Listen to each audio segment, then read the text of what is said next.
Hi అండి, అందరూ ఎలా ఉన్నారు? నేను మీ సుమతిని. Welcome to our channel Sumathi's cooking Adda. ఈ రోజు మన కుకింగ్ అడ్డాలో స్పెషల్ వచ్చేసి చేపల పులుసు అండి.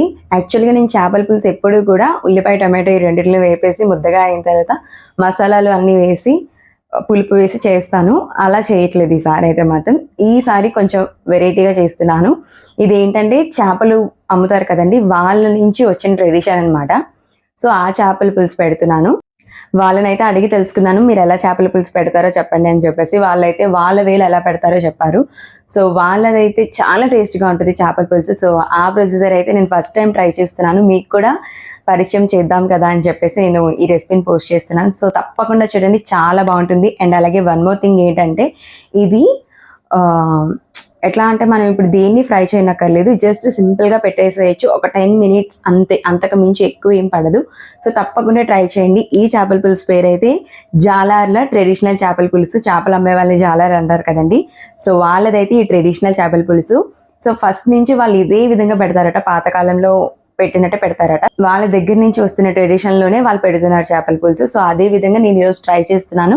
ఎలా కుదిరిందో మీతో పాటు నేను షేర్ చేసుకుంటాను. సో తప్పకుండా చూడండి. అండ్ అలాగే ప్రొసీజర్లోకి వెళ్ళిపోదాం, వచ్చేసేయండి. అయితే ఇక్కడ నేను చూడండి, ఒక పెద్ద నిమ్మకాయ సైజ్ అంతా చింతపండుని అయితే తీసుకున్నాను.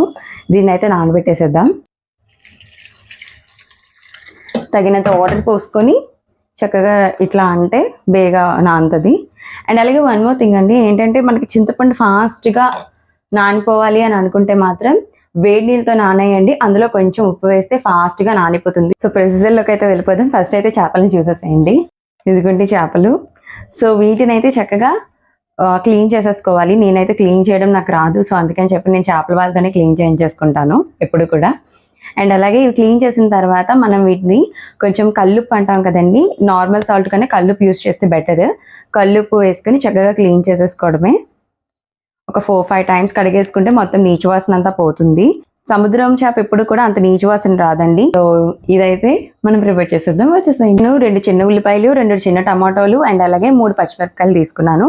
వీటిని కట్ చేసేద్దాం. సో వీటిని అయితే మనం చిన్న వాటిలుగానే కట్ చేసుకోవాలి, పెద్ద పెద్ద ఆటల కింద కాకుండా చిన్న చిన్న ముక్కలు కట్ చేసుకుంటే పులుసుకు బాగుంటుంది. పులుసుకు కానివ్వండి, ఇగురుకు కానివ్వండి, ఎప్పుడు కూడా చిన్న వాటి కింద కట్ చేయాలి, పెద్దవి కట్ చేసుకోకూడదు. కాకపోతే ఏంటంటే చేపల పులుసు వండేటప్పుడు మనము పులుపు వేస్తాం, అలాగే చేపల ఇగురు వండేటప్పుడు మనం అసలు పులుపు వేయం. సో చేపల ఇగురు కన్నా చేపల పులుసే బాగుంటుంది. బట్ ఏంటంటే చేపల ఇగురు వండేటప్పుడు కూడా లైట్గా మనము కొంచెం పులుపు వేసుకున్నాం అనుకోండి, చేపల పులుసు వేసి అంత పులుపు కాకుండా లైట్గా పులుపు వేసుకుంటే మాత్రం చాలా బాగుంటుంది టేస్ట్. వీటితో పాటు గుప్పెడంతా కొత్తిమీరని కూడా కట్ చేసేసుకుందాం. చేపల పులుసుకి ఏంటంటే కొంచెం కొత్తిమీర ఎక్కువ ఉంటే టేస్ట్ బాగుంటుంది. ఒక రొబ్బ కరివేపాకును కూడా యాడ్ చేస్తున్నాను. ఒక 2 ఉల్లిపాయలు అండ్ అలాగే ఒక 3 పచ్చిమిరపకాయలు, ఒక 2 టమాటోలు, ఆ తర్వాత ఒక గుప్పెడంత కొత్తిమీర, ఒక 2 రొబ్బల కరివేపాకును తీసుకున్నాను. సో ప్రొసీజర్ అయితే స్టార్ట్ చేసేద్దాం, వచ్చేసేయండి. ఏదైనా సరే నేను ఎన్వి వండితే ఈ కళాయిలోనే వండుతాను, ఇంకే కళాయిలో కూడా వండను. ఎందుకంటే మనం కొన్ని కూరలు కొన్ని కళాయిల్లో వండితేనే టేస్ట్ వస్తుంది. స్టవ్ అయితే ఆన్ చేసేసుకుందాం. సో దీన్ని అయితే లైట్గా వేడెక్కనిద్దాం, ఎందుకంటే నేను ఏది ఫ్రై చేయనని చెప్పాను, నిజమే. కడాయి వేడెక్కిన తర్వాత ఒక 2 tablespoon ఆయిల్ వేసుకుంటే సరిపోతుంది. అయితే ఇప్పుడు 1/2 tablespoon వరకు కూడా మెంతులు వేస్తున్నాను. చేపల పులుసులో మెంతులు ఫస్ట్ ఫ్రై చేసుకుంటే టేస్ట్ అద్దిరిపోతుంది. ఆ చేపల పులుసులో తప్పనిసరిగా మెంతులు వేసుకోవాలి. మెంతులు వేస్తేనే చేపల పులుసు టేస్ట్ చాలా బాగుంటుంది. అది కొంచెం ఆయిల్లో ఫ్రై చేసుకుంటే సరిపోతుంది. ఏంటంటే కాస్త రెడ్డిష్ బ్రౌనిష్ షేడ్ రాగానే ఆపేస్తే సరిపోతుంది. జస్ట్ ఫ్రై చేయండి ఒక 2 minutes.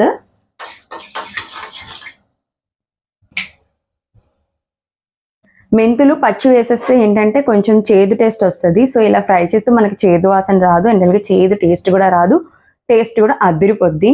ఉల్లిపాయలు, పచ్చిమిరపకాయలు, ఆ తర్వాత టమాటోస్ వేస్తాను. దీన్ని జస్ట్ ఇలా పరిచేసేయండి. స్టవ్ అయితే ఆపేసాను కదా. ఇప్పుడు ఉల్లిపాయ, టమాటో అండ్ అలాగే పచ్చిమిరపకాయ వేసేసాను కదా. ఇప్పుడు ఇందులో నానబెట్టిన పులుపుని వేసేస్తున్నాను. దీన్ని చక్కగా మెత్తగా మెదిపేసేయండి. సో ఇప్పుడు ఇందులోనే నేను దీన్ని యాడ్ చేసేస్తున్నాను.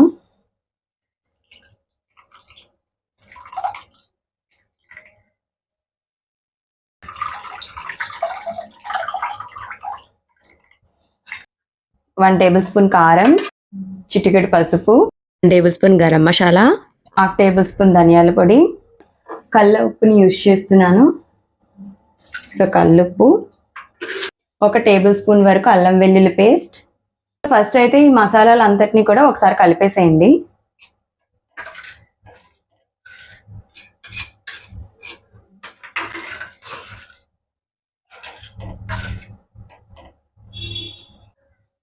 ఇప్పుడైతే చేపలు యాడ్ చేసేద్దాం.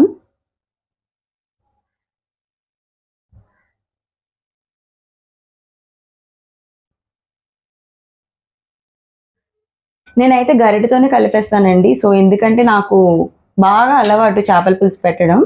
కింద నుంచి కలుపుకుంటే మనకి చేప అనేది విరగదు.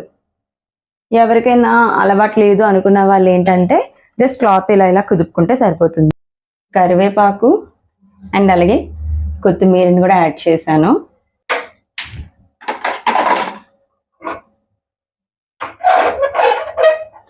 ఇప్పుడు దీన్ని ఎలా లేదన్నా ఒక 10 మినిట్స్ వరకు మరగబెడితే సరిపోతుందండి హైలోనే.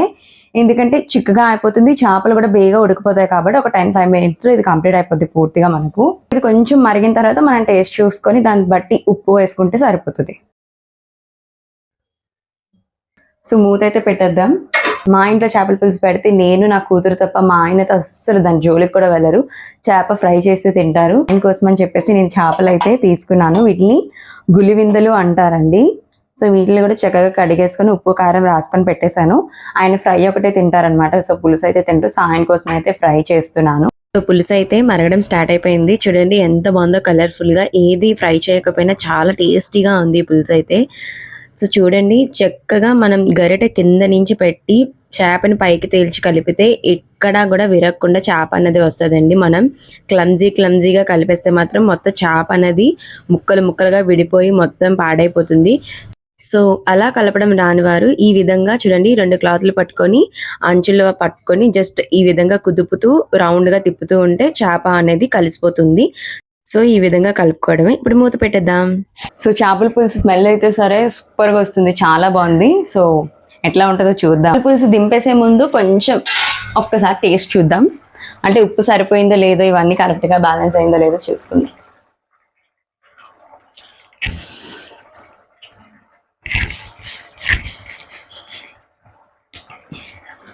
చాలా బాగుంది, కరెక్ట్గా సరిపోయాయి అన్నీనా. అన్నంలోకి కూడా ఉప్పు కరెక్ట్గా సరిపోద్ది. స్టేజ్లో ఉండేటప్పుడు కట్టేసేయండి. పులుసు కరెక్ట్గా సరిపోద్ది. చూడండి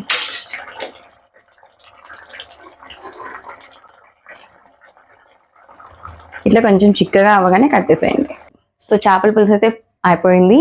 టేస్ట్ అయితే చేసేద్దాం. అలాగే చేపల పులుసు అయితే వేసేద్దాం. నాకైతే నోరు ఊరుపుతుంది ఎప్పుడు చేపల పులుసు తినేద్దామా అని. అది నిజంగా టేస్ట్ అండ్ అలాగే స్మెల్ కూడా చాలా బాగా వస్తుంది.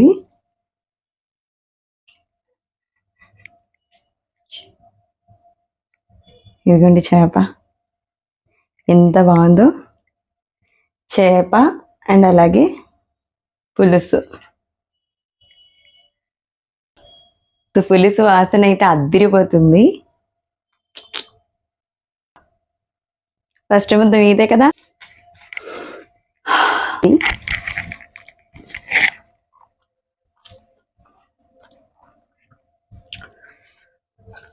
ఎంత బాగుందో పులుసు.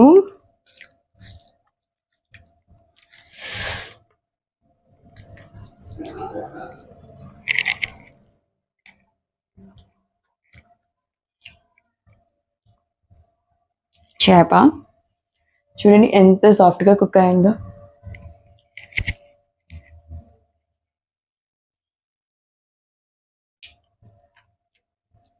చేప కూడా టేస్ట్ అద్దరిపోయింది. చేపల పులుసు అయితే చాలా బాగుంది. సో తప్పనిసరిగా మీరు అందరూ ట్రై చేయండి. తప్పనిసరిగా అందరూ ట్రై చేయాల్సిన డిష్. చాలా బాగుంది. జాలారుల ట్రెడిషనల్ చేపల పులుసు అద్దరహో అనిపించింది నిజంగా. సో తప్పకుండా ట్రై చేయండి. మీకు ఎలా కుదిరో నాకైతే కమెంట్ ద్వారా కామెంట్ చేసేసేయండి. అండ్ అలాగే నెక్స్ట్ వీడియోలో మళ్ళీ కలుద్దాం.